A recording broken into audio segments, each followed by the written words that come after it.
देखो हम आप थोड़े से दुख में घबरा जाते हैं, जरा बुआ कुंती का जीवन देख लो।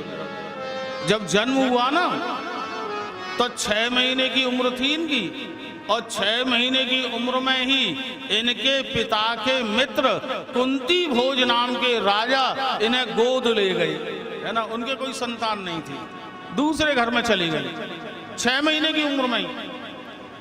महाराज घर छूट गया, दूसरे घर चली गई। लालन पालन कुंती भोज ने किया। धीरे धीरे धीरे धीरे जब बड़ी हुई, विवाह योग्य हुई, इनका विवाह किससे हुआ? महाराज पांडु से है। पांडु महाराज कैसे हैं? जन्मजात पीलिया रोग, पीलिया के रोगी, जन्म से ही जॉइंडिस, इसीलिए पीलिया का एक नाम है पांडु रोग।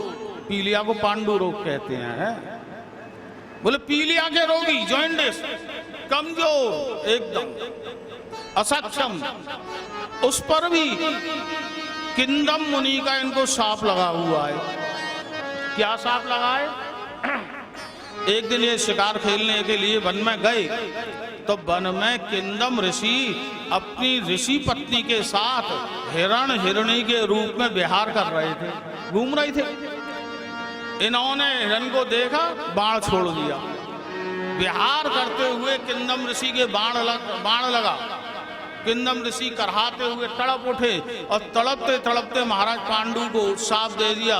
बोले सुनो महाराज पांडु, जिस तरह से गृहस्थ के धर्म का निर्वाह करते हुए तुमने मुझे मारा है, मैं शाप देता हूं, जिस दिन तुम अपनी पत्नी के पास गृहस्थ धर्म की कामना से जाओगे, तुम्हारा भी प्राणांत हो जाएगा, मर जाओगे।